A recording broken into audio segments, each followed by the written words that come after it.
Opa, essa aqui vai ser nossa aula de exercício, então, sobre esse capítulo de movimento circular. Então, essa primeira sobre exercício de fixação. Só para falar uma coisa aqui antes, eu mudei minha tela de lugar, não tinha falado isso na aula teórica, mas antes ela ficava aqui do lado. Agora eu estou deixando ela na frente, então eu não vou olhar diretamente para a câmera, eu vou olhar um pouquinho acima aqui, tá bom? Mas então vamos lá. Primeiro exercício.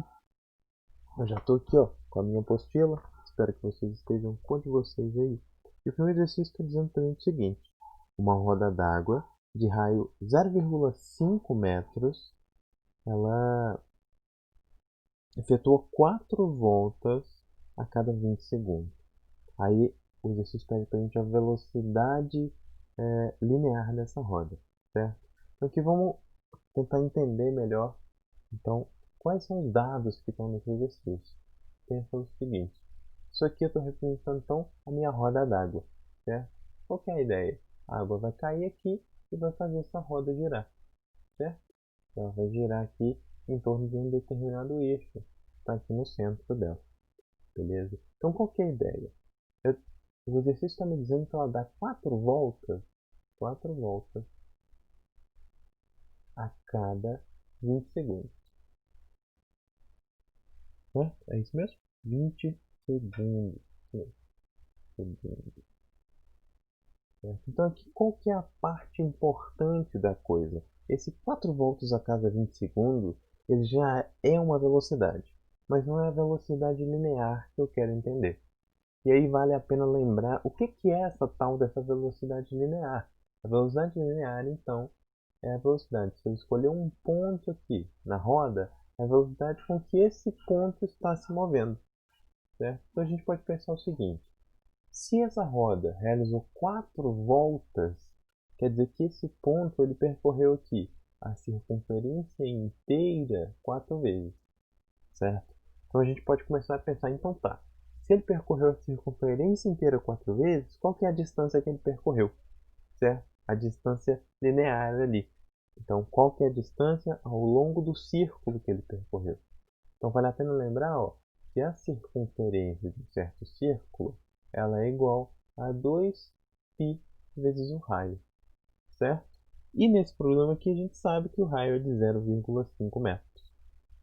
Então, ó, a circunferência vai ser de 2π vezes 0,5. E 0,5 é 1 sobre 2. Então eu posso cortar esse 0,5 com esse 2 aqui. A circunferência é então π. Beleza? Essa é a distância percorrida, então, pelo pontinho quando ele dá uma volta ali na circunferência completa. Só que aqui no nosso problema está dizendo que ele dá 4 voltas. Quer dizer então que a circunferência, sendo π, 4 voltas vão representar 4π, uma distância percorrida de 4π. Então, ó, a distância, sendo essa aqui, c, a circunferência, a distância percorrida por ele vai ser igual a 4π, certo? Então, beleza, aqui já simplificou um pouco a nossa vida. E vale lembrar que essa distância aqui, ó, quando a gente calculou ela pela fórmula, essa circunferência, a gente tem 2π vezes r, certo? E 2 não tem unidade, π não tem unidade, eles são só números mesmo. R tem unidade, a gente usou metro. Então quer dizer que a gente calculou essa circunferência usando a unidade de metros, certo? Ou seja, quando eu escrevo isso aqui, distância é igual a 4π, estou querendo dizer que a distância são 4π metros, certo? Então, o módulo, a intensidade dessa distância é 4π e a unidade dela é metro. E aí, se eu quiser calcular a velocidade em metros por segundo agora, eu já tenho a distância em metros, basta dividir agora pelo tempo, 20 segundos, certo? Quer dizer então que eu percorri uma distância de 4π metros em 20 segundos. Então a minha velocidade é a distância percorrida sobre o tempo. Beleza? Simples. É aquela ideia que a gente usou lá atrás, lá na cinemática, quando a gente estava começando a estudar essa física. Então aqui, ó, a gente sabe que a distância vai ser 4π e o tempo 20 segundos. E as unidades aqui, em cima tem o metros e embaixo tem os segundos. Então, 4π sobre 20 metros por segundo. E agora, para fazer essa divisão aqui, também é muito simples. Ó. Eu posso já simplificar o 4 com o 20. Então, eu vou ficar em cima, eu vou ter 2π. Embaixo, eu vou ter 10. Certo? Por que isso aqui vai me ajudar? Porque eu sei que π é 3,14. Certo? Então, aqui em cima, eu vou ter 2 vezes 3,14, que dá 6,28 dividido por 10. Dividir por 10 é muito simples. Basta deslocar uma casa para a esquerda aqui, nesse caso. Então, eu tenho, deslocando uma casa para a esquerda, 0,628 metros por segundo. E aí, quando a gente dá uma olhada aqui nas alternativas, a gente vê que a alternativa mais próxima desse valor que a gente calculou é de 0,6 metros por segundo. Ah, não tinha reparado isso. Ele pede para a gente considerar π igual a 3 aqui. Então, na verdade, quando ele faz uma aproximação aqui, né? Então, em vez de substituir π aqui por 3,14, se a gente substitui só por 3 ali no caso, então, aqui eu substituí por 3,14, né? Aí deu 6,28. Se a gente tivesse substituído por 3 aqui, aí já ia dar direto o 0,6. Mas tudo bem. Então, nesse exercício aqui, ó, a nossa alternativa correta vai ser logo a alternativa A aqui, certo? Nesse primeiro caso. Então, beleza. Esse é o nosso primeiro exercício de fixação.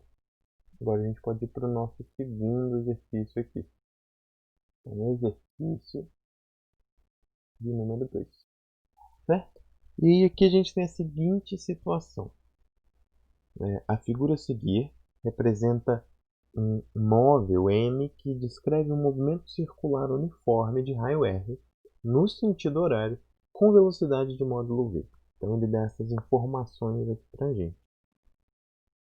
Assinale a alternativa que melhor representa, respectivamente, os vetores velocidade e aceleração do móvel quando passa pelo ponto I. Certo? Então aqui, ó, o que a gente vai precisar considerar para fazer esse exercício? A primeira coisa é que ele está se movendo no sentido horário. Quer dizer, então, ó, que o movimento aqui em relação ao centro, ele está acontecendo nesse sentido. É o sentido em que a hora está passando no relógio, certo? Beleza. E aí, logo em seguida, ele fala pra gente que existe um ponto I aqui em cima, certo? E eu quero saber qual que vão ser os vetores que estão relacionados a esse movimento, vetores de velocidade e aceleração, nesse ponto I. Então, vale a pena lembrar a primeira coisa. Essa velocidade, que a gente chama de velocidade linear, ou de velocidade tangencial aqui no movimento circular, é uma velocidade que ela sempre vai estar tangente à superfície aqui, onde o movimento circular está acontecendo.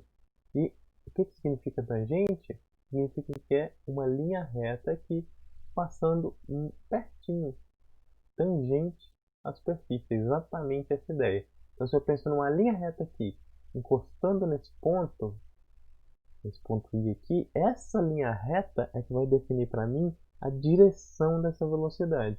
E como eu sei que esse movimento está acontecendo, ó, no sentido horário, peraí, no sentido horário aqui, opa, para vocês é o contrário, né? No videozinho aqui, ó, o sentido horário é isso, beleza? Mas, deixa eu fazer aqui. O movimento no sentido horário aqui, que é esse movimento, ele vai ter então nesse ponto máximo aqui, nesse ponto de altura máxima, o sentido dele vai ser para a direita, certo?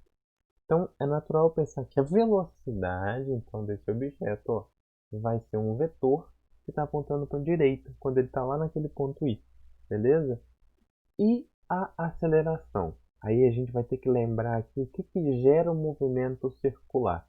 Então todo movimento circular, vou até escrever isso aqui, ó, movimento circular, ele está associado com uma força central. Eu gosto de chamar de força central para deixar claro que essa é uma força que está apontando para o centro daquele movimento circular, certo? Então, se existe um movimento circular, existe uma força central, que a gente tem o costume de chamar de força centrípeta, que é a força que é responsável por induzir ou realizar esse movimento circular. Eu gosto mais de usar a palavra força central do que força centrípeta, porque pode confundir um pouco aquela ideia de força centrífuga, força centrípeta, aí a gente nunca sabe qual que está apontando para qual lado. Mas a força central é muito fácil, ela está apontando para o centro. E aí, o que a gente precisa lembrar aqui então? A gente olha para o centro e a gente pega o ponto que a gente está analisando e desenha a força na direção do centro. Então essa aqui é a minha força centrípeta, minha força central. Vou botar um índice C aqui nela. Então se essa é a minha força central, vale lembrar que força, seja ela central ou não, vem lá da segunda lei de Newton. É massa vezes aceleração. E nesse caso aqui, essa vai ser a nossa aceleração central, nossa aceleração centrípeta. Então a aceleração aqui nesse caso, ela está apontando na mesma direção e sentido da força. Então é natural a gente perceber que se a força está aqui, se a força está aqui apontando para baixo, a aceleração também está aqui apontando para baixo. Então a gente vai ter, no final das contas, vai ter a velocidade apontando no sentido horizontal para a direita e a aceleração apontando no sentido vertical para baixo. E aí quando a gente vai analisar aqui as alternativas, né, que o problema fornece para a gente vê que a alternativa correta vai ser a alternativa de letra E. Então deixa eu colocar aqui. A alternativa de letra E vai ser a nossa alternativa correta aqui nesse caso, certo? Então beleza, com isso a gente pode ir para o nosso terceiro probleminha, então, desses exercícios de fixação. E o nosso terceiro probleminha, olha só que legal. Ele está falando o seguinte: anemômetros são instrumentos usados para medir a velocidade do vento. A sua construção mais conhecida é a proposta por Robinson em 1846, que consiste em um rotor com 4 conchas presas por hastes, conforme a figura. Então a gente tem essa construção aqui. Em um anemômetro de Robinson ideal, a velocidade do vento é dada pela velocidade linear das conchas. Ou seja, basicamente ele está dizendo que se o vento é responsável por empurrar as conchas, a velocidade do vento é igual à velocidade da concha. E por que ele frisa aqui que tem que ser ideal? Porque pensa o seguinte, se esse movimento, deixa eu pegar uma coisa para ilustrar aqui. Então vou imaginar que eu tenho o eixo aqui do anemômetro e essa tesoura aqui está representando a haste.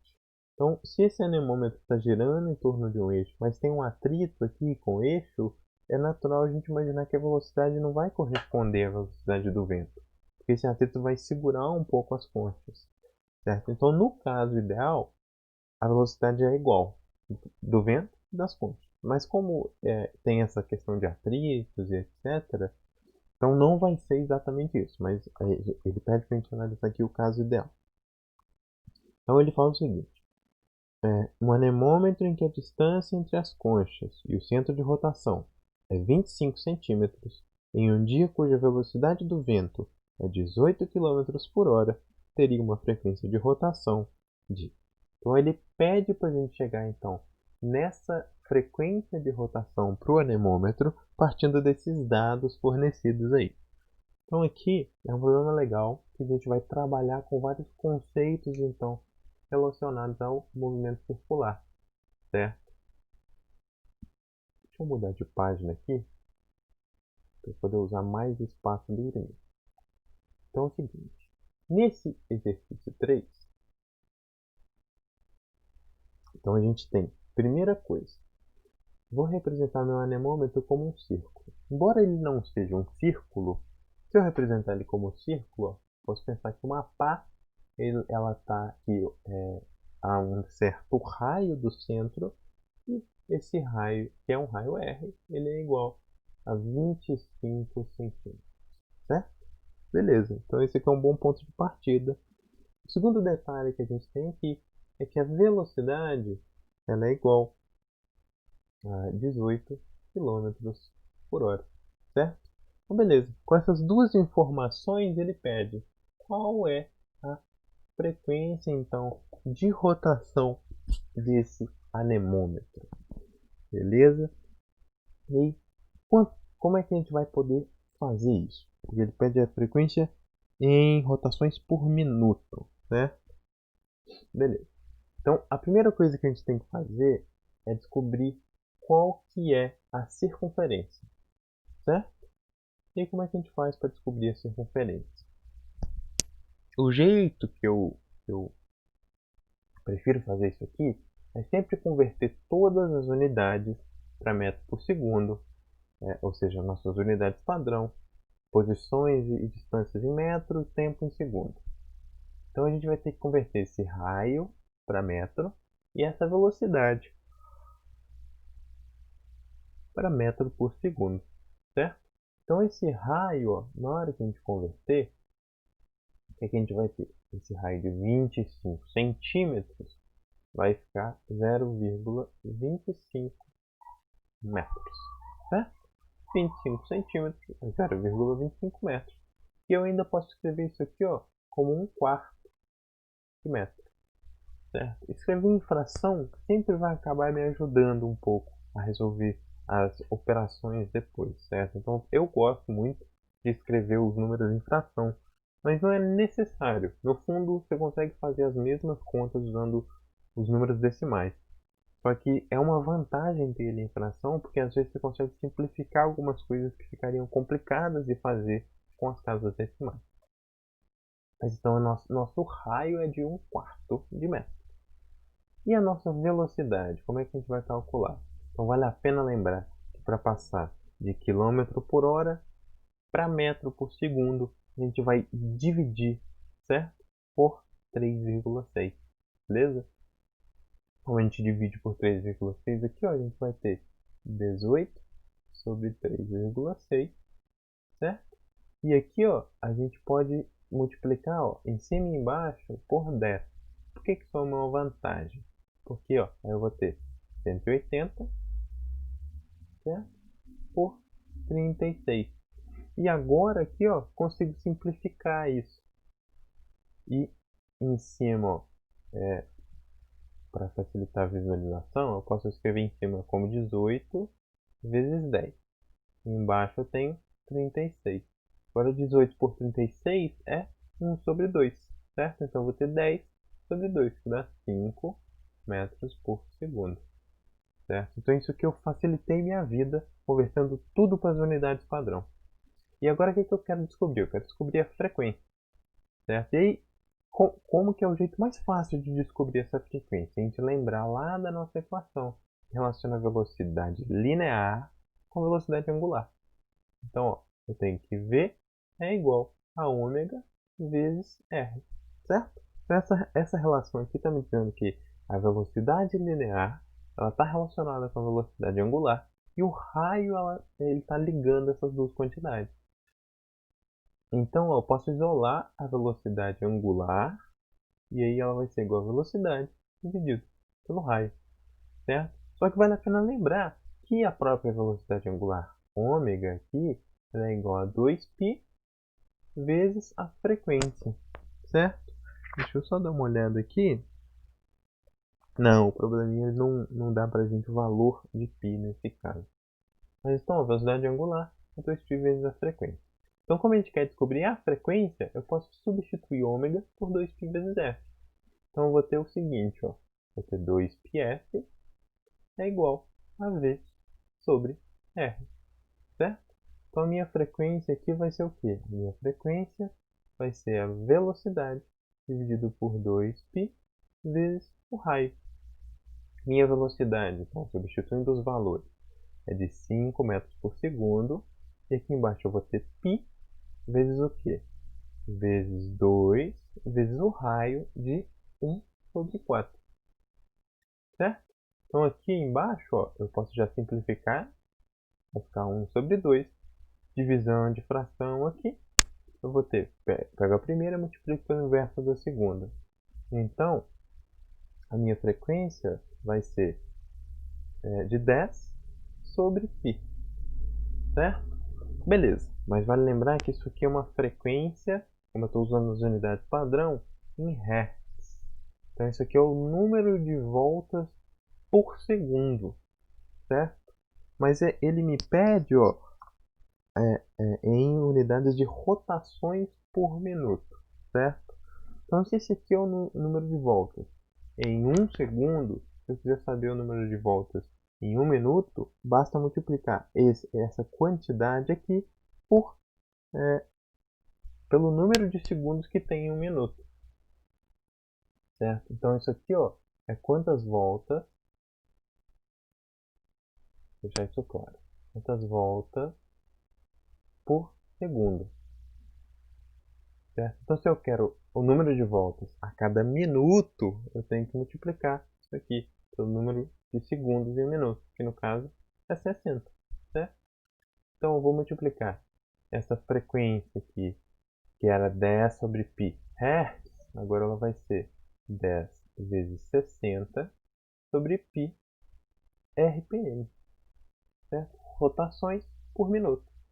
E então aqui, ó, 10 vezes 60 vai dar para mim 600. E embaixo meu π, posso aproximar ele, como a gente geralmente faz aqui nesse caso, de 3. Então eu vou ter 600 dividido por 3, que dá 200 rotações por minuto.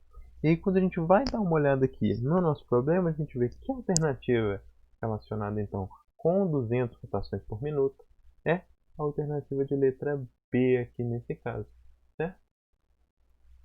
Então vocês reparam que o problema em si ele está em perceber que a gente, partindo dessas duas equações aqui, a equação da velocidade relacionada com a velocidade angular e da velocidade angular relacionada com a frequência, essa é a parte mais difícil do problema. É perceber que a gente pode usar essas duas relações para poder chegar nas conclusões do problema.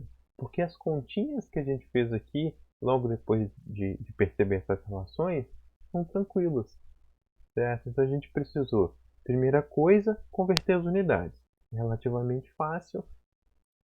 E a segunda coisa é lembrar dessas duas expressões que estão dizendo para a gente a relação entre as grandezas, certo? E por isso que é importante, na aula teórica, eu tentei dar uma intuição de como lembrar dessas expressões, de como perceber que uma faz sentido em relação à outra, certo? Porque essa é a parte difícil, é lembrar essas expressões. Mas fazer as continhas não é tão difícil. Então agora a gente vai para o nosso quarto exercício aqui, né? Desses de fixação. Exercício 04. Né? E esse quarto exercício ele é mais conceitual aqui. Ele está dizendo o seguinte. Um internauta brasileiro reside na cidade de Macapá, situada sobre o equador terrestre, a 0 graus de latitude. Certo? Então isso aqui é a informação inicial do problema. Um colega seu reside no extremo sul da Argentina. Eles conversam sobre a rotação da Terra. Assinale a afirmativa correta. Quando a Terra dá uma volta completa, a distância percorrida pelo brasileiro é maior que a distância percorrida pelo argentino. E o período de rotação para o argentino é maior que o brasileiro. Essa é a segunda alternativa. A terceira está dizendo que ao final de um dia eles percorrerão a mesma distância. A quarta está dizendo que se essas pessoas permanecerem em repouso diante de seus computadores, elas não percorrerão nenhuma distância no espaço. Então aqui a gente tem uma análise bem interessante, né, dessa situação. Pera aí, deixa eu só pegar minha garrafinha aqui. Beleza. Então nesse exercício a gente tem que fazer essa análise de como então que o movimento da Terra ele vai estar relacionado com o deslocamento, né, dessas duas pessoas. Então vamos pensar o seguinte. Eu vou representar isso aqui como se fosse a Terra. E eu vou representar esse eixo aqui, ó, como se for o eixo de rotação da Terra. Então a Terra está girando em torno desse eixo aqui, certo? E agora vamos pensar o seguinte. Se eu pegar uma pessoa, um ponto aqui, uma pessoa na superfície da Terra que está ali em 0 graus de latitude, que a latitude então é essa relação da posição vertical, entre aspas, né, da pessoa em relação ao eixo ali. Então aqui está um 0 graus e a Argentina está um pouco mais abaixo aqui, ó. Então tem esse outro pontinho. E aí o que acontece? Ao longo de um dia, essa pessoa que está aqui, ela vai fazer um movimento de rotação aqui, certo? Ao redor da Terra, no eixo do Equador. A pessoa que está ali embaixo, ela também vai fazer o movimento de rotação, só que ela faz um eixo um pouco mais abaixo, certo?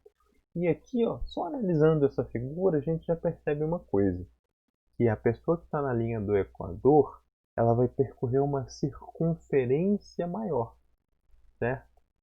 A pessoa que está abaixo ou acima da linha do Equador, ela vai percorrer uma circunferência menor, certo? Não é porque a Terra tem raio diferente para essas duas pessoas. É porque, como elas estão em posições diferentes do globo e existe um eixo de rotação, então a rotação em relação a esse eixo, o raio em relação a esse eixo é diferente. Mas o raio da Terra é aproximadamente o mesmo para essas duas pessoas, certo? Ele tem uma certa diferença ali por causa do formato da Terra ser uma geóide, não ser exatamente uma esfera, mas assim, o que eu quero deixar claro aqui é que essa diferença nos comprimentos, diferença nas distâncias percorridas, não é por conta do formato da Terra ser uma geóide, é por conta de existir um eixo preferencial e as duas pessoas estarem na superfície então da esfera. E aí quando a gente vou reler agora as alternativas aqui. Ele está dizendo primeiro, quando a Terra dá uma volta completa, a distância percorrida pelo brasileiro é maior que a distância percorrida pelo argentino. Essa aqui é a correta. Eu já vou botar aqui letra A sendo correta, mas eu vou ler junto com vocês as outras alternativas para ficar claro de por que elas estão incorretas. Então, a segunda alternativa está dizendo que o período de rotação para o argentino é maior que para o brasileiro. E equivale a uma coisa muito importante, porque a Terra ela gira como um todo, inteira, certo? Então todo mundo que está na Terra está girando junto. E o período de rotação é quanto tempo demora para fazer uma volta. E uma volta na Terra toda, independente de onde você esteja, demora 24 horas, certo? Na verdade, 23 horas e um pouquinho. Ou 24 e um pouquinho, não sei. Não lembro exatamente. Mas tem um delta aí, certo? Não é exatamente 24. Mas a ideia aqui é essa de que para todo mundo que está sujeito a esse movimento, ele acontece da mesma maneira, ele acontece no mesmo intervalo de tempo, certo? Então o período, que é o tempo de uma volta, ele é constante para todo mundo que está na Terra. A alternativa C aqui está dizendo para a gente que ao final de um dia eles percorrerão a mesma distância. Isso aqui está incorreto, mas se a gente mudasse, adicionasse uma palavrinha aqui, poderia estar certo. Por quê?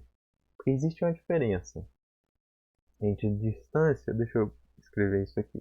Então, distância é diferente de. Deixa eu copiar essa coisa para facilitar aqui. É diferente de distância angular, certo? Então, existe a ideia de distância e existe a ideia de distância angular.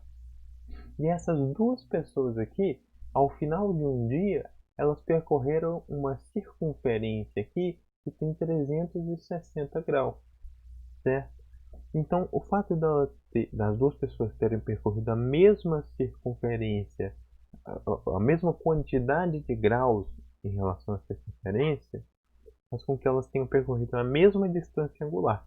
Mas a distância linear percorrida por elas é diferente, justamente porque o comprimento da circunferência para cada uma delas é diferente. E vale lembrar, ó, que eu poderia escrever esse ângulo aqui percorrido também como 2π. Então esses dois jeitos de escrever ângulos aqui são equivalentes. Só que o da esquerda está em graus e o da direita está em radianos, certo? E aí esse tema de graus, radianos, como representar essas quantidades e relacionar isso com circunferências, é um tema mais da matemática. Mas se vocês quiserem, eu posso tentar dar uma passada rápida assim, sobre esse tema, fazer um vídeo extra e tal, e tentar explicar para vocês mais fisicamente, né, de onde que vem essas quantidades e tal, como é que a gente pode trabalhar com elas. Mas a princípio eu não vou focar nisso, mas se tiver interesse, basta me chamar. Então com isso a gente encerra aqui. Ah, falta uma alternativa, né? A alternativa D. Ela está dizendo o seguinte: se essas pessoas permanecerem em repouso diante de seus computadores, elas não percorrerão nenhuma distância no espaço. E isso é mentira, porque vale lembrar que a Terra aqui é uma bola, ela está girando em volta do Sol, então estou representando isso aqui como se fosse a órbita da Terra, e ela está girando em volta de um eixo aqui, certo? Então, mesmo que essas pessoas estivessem sentadinhas nos computadores delas, elas iam estar fazendo aqui, ó, um movimento mó maluco junto com a Terra. Então, enquanto a Terra está girando e transladando em torno do Sol, elas estão se movendo sim pelo espaço, certo? Elas estão se movendo, aliás, com uma velocidade muito alta. Mas em breve a gente volta nesse assunto e tenta entender melhor como é que essas relações de velocidade são no sistema solar, certo? Mas então, com isso a gente fica aqui, esses 4 exercícios de fixação. Vai ter mais um vídeo de exercícios hoje, que é o exercício lá da sessão Enem, que a gente já vai gravar agora, né? Mas então é isso, gente. Tchau, tchau. Até o próximo vídeo. E me avisa se vocês quiserem um vídeo extra sobre essa relação entre graus e radianos, certo? Tchau, tchau.